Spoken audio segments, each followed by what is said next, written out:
Welcome to 630 Naperville. I'm Nathan Ronchetti. And I'm Paige Ronchetti. We're so glad you could join us.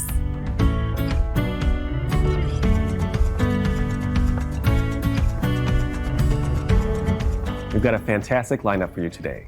We'll learn about a musical entrepreneur, share some of our favorite date night ideas, get to know more about the first female athlete to have her jersey retired at Bennett Academy, and spotlight a dance performance.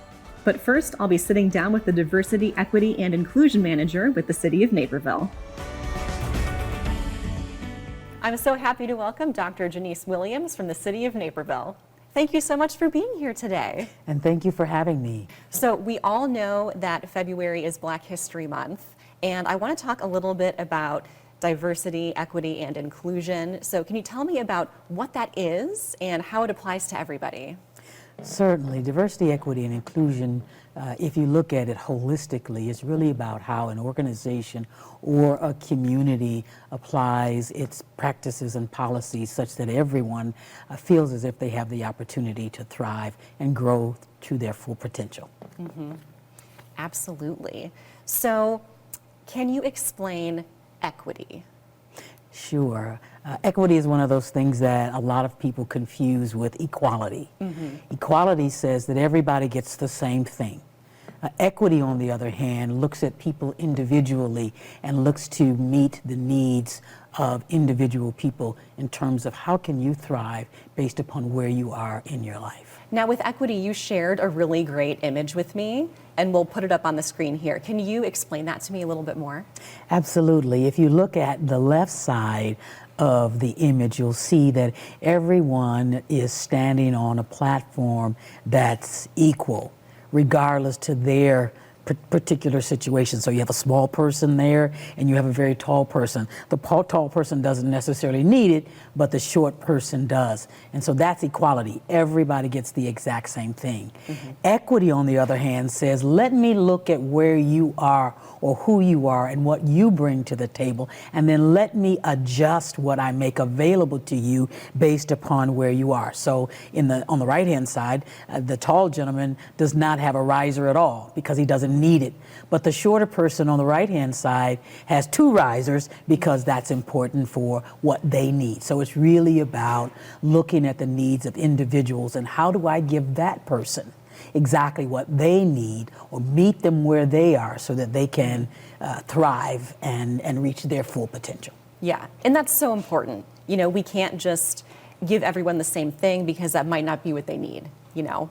So with that mindset, tell me a little bit about how the City of Naperville models DEI. For instance, is there a mission statement that you guys have? What do you guys do to bring this into your workplace? So from a business perspective, the way we approach it is, first and foremost, our mission statement includes a segment that talks about diversity.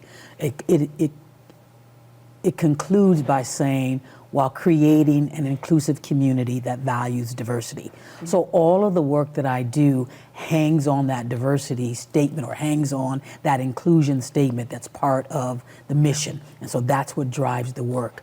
What also supports the work or anchors the work we have 4 values that were created by employees of the city. And those are people, respect, trust, and pride. So the 2 of those things together provide the foundation upon which we build. So we're looking to build an inclusive community, so we partner with organizations within the community and do events and initiatives that are conducive to all persons within the Naperville community. And that's really how we come at it. And we make sure that when we're putting on events or when we have initiatives, that those initiatives are grounded in the fact that people are important, respect is important, trust is important, and pride and ultimately what we do is important. Tell me a little bit more about these events that you guys put on. Yes, so we've had a number of events. We started in 2022 with events, and the first one was really about just raising awareness. what is diversity, equity, and inclusion. We brought in a keynote speaker, and she talked about her perspective with regard to diversity, equity, and inclusion. And then we moved into other events. Last May, we had an event for the Asian Pacific Islander Month, wherein we had a panel discussion with a number of people from that community. And they talked about their experience living, working, thriving in Naperville and some of the things that they had encountered. In the fall, we had a youth forum. And so we talked to a number of students from high school and from North Central College, and they talked about their experiences in Naperville. So we're really trying to make everything that we do about the different facets of our community and bringing to life what others are experiencing and helping us to grow understanding between communities so that everybody feels included and like they have a sense of belonging in the city of Naperville. Yeah, that's wonderful and very important work to be doing. So we're glad that you're here. We're glad you're at the City of Naperville. And thank you so much for being here today and sharing all of this with us. And thank you for inviting me. It was an honor to be with you today.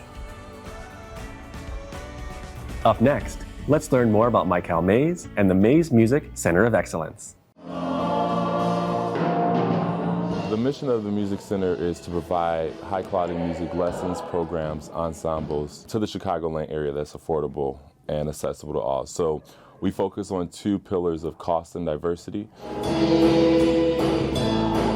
Then our ensembles, our two right now is Harmony and Soul, which is our performing revenue group that kind of brings in operations, and then Divine Sound Gospel Choir, which is our community gospel choir. And we're working on a third jazz ensemble that's going to be instrument-only based. Music and business was my major. I knew I wanted a music facility, I just didn't know how or what. God was like literally like started. I was in college, and I was like, I don't know how I'm gonna start it, you know? And it just started walking by faith, and everything just kind of fell in line. We started with the grant from North Central College Changemaker Challenge, which is very similar to like Shark Tank. And so you pitch your business idea to the council of people, and they award you. So we started with $2,500 grant, and from that we got our 501c3 status. We got all of our legal filing documents, all of that stuff done, and then started building our website. One program that we're working on starting is a mentorship program for young and rising musicians that want to just learn how to either make a career out of music or further their musical career, and really taking them on as mentees with our leadership team. To the young entrepreneurs out there, young business, rising musicians, you know, follow your dreams. You know, anything that you put your mind to, you can accomplish it, no matter what the outcome may look like. Just keep your head down, you know, always recharge, but you can make it. And stay tuned to hear a musical performance from members of the Mays Music Center of Excellence. Come on, put your hands together.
After the break, we'll take a look at the first female athlete to have her jersey retired at Bennett Academy. We'll be right back with more 630 Naperville.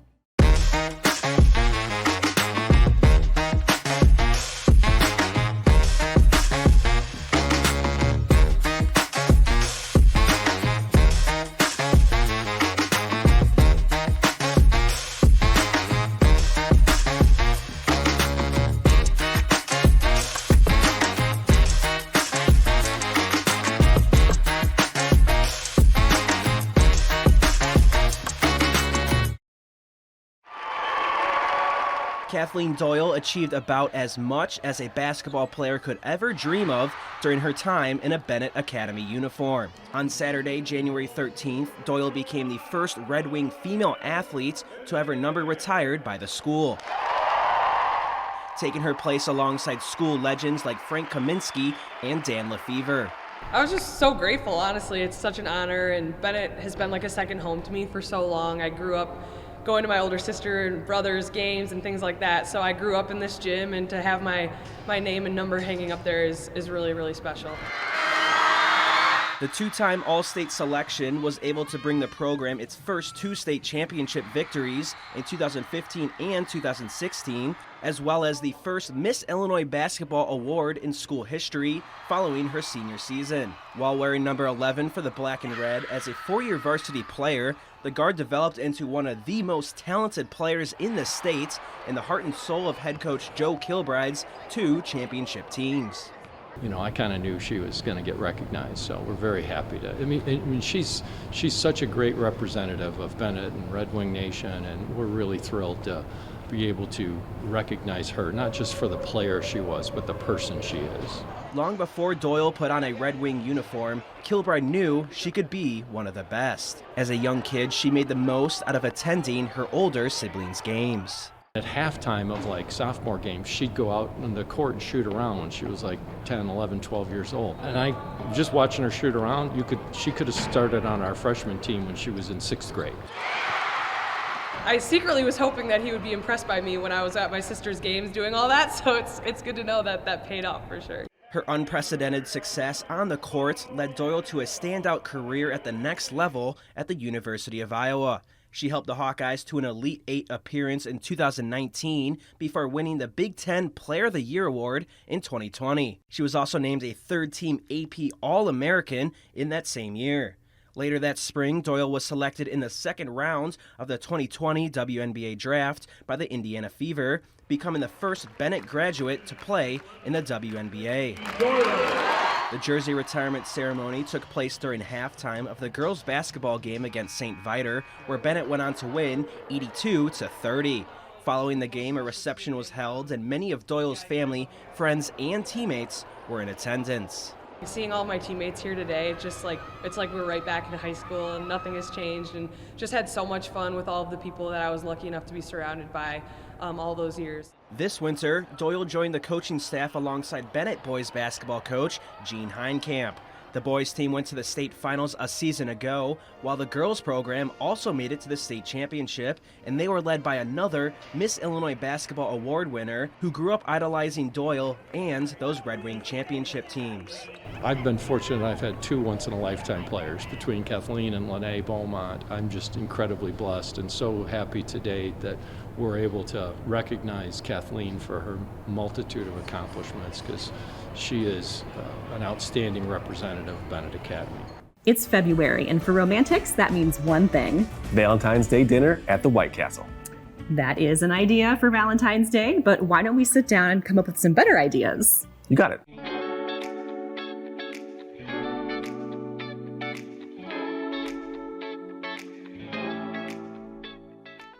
Okay, so in this box, we have some prompts about dating in Naperville, questions from the producers so we can be surprised. Okay. And I think we should just dive in and see what's in store for us. I'm game. Let's do it. Ooh, wanting to feel young again at a date night. Ooh, okay. So I'll think about things that we did when we were younger, maybe dating and first married. One thing that I always liked was movie night, going to the movies. especially a place like Hollywood Palms, because they have the full restaurant and the standard, popcorn, candy, and things like that. So I like eating the greasy, unhealthy food like we did when we had the boundless energy of a 25-year-old. Right. So I would say a movie night, preferably at some place with real food. Yeah. Yeah. I like that. Yeah. You totally agree? I haven't been to a theater in quite a long time, so it's definitely something to dust off, and it would make me feel like I'm back young at heart. Yeah. Should we share how long it's been? I haven't been in a theater since 2019. Yeah, for the last Star Wars movie. Yeah. Yeah. So it's been a minute. Okay. Yeah. All right. Well, let's see what's next. Oh, this one. Okay, you'll like this one. What is a good at-home date night idea? Okay, so I love to find strange recipes. I'm known a little bit to share them, and then also for around the holidays, known for bringing ice cream treats to Christmas Eve. So ice cream sandwiches with chocolate and potato chips, kind of fun stuff like that. So something I saw recently that I want to try is a Parmesan infused martini. Okay, so I know exactly what you're talking about because you sent me the Instagram reel, but you should go into the recipe a little bit because if you just hear Parmesan martini, like that sounds a little off. Yeah, it sounds odd. Yeah. So I would say think about limoncello or something where it's infused. So it's a bunch of fresh Parmesan ground and then the gin or vodka put into it, and then kind of let that do its magic for a little bit of time, strain it, and then add your other martini ingredients to it. So like you would have a limoncello infused with the citrus, you have this gin infused with cheese. Right, and then you put the olive juice and the vermouth with it to make it like an extra dirty martini, I guess? Yeah, it sounds better than saying cheese martini. For sure. But fun. Yeah. Okay, your turn to draw. A little quirky. Yeah. Favorite romantic date night location? Ooh, okay. I know for a fact that we will agree on this one. Okay. Sullivan's Steakhouse. Yes. Yes. Yes. It's just the ambiance. I like the dim lighting. I love a romantic dinner lighting. So that's just automatically sets the mood. I like that they consistently have special menus, like a prefix. So that makes it feel special as well. I like that I can have red meat. I'm not often allowed to have red meat at home, so it's a situation where, little outing, little It's fun. not that you're not allowed, it's that I'm bad at cooking steak, so why waste the money if I'm just gonna ruin it? But you're right, yes, you get to have your steak. Yeah, and it's not your favorite either, so if I feel selfish if I just get a big hunk of meat for myself, but that's it. Yeah, Sullivan's for sure. Okay, let's see here. Oh, okay, so fun.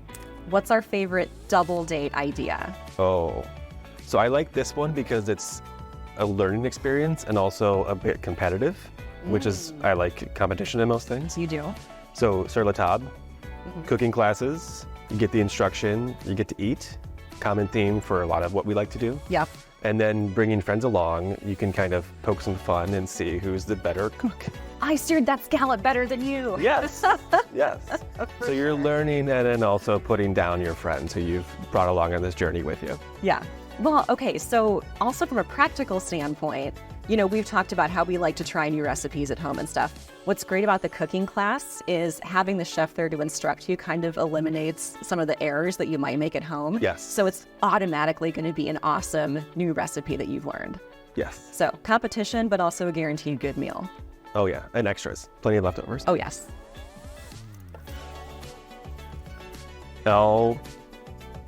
Date night with the kids, something we do pretty commonly. Yes.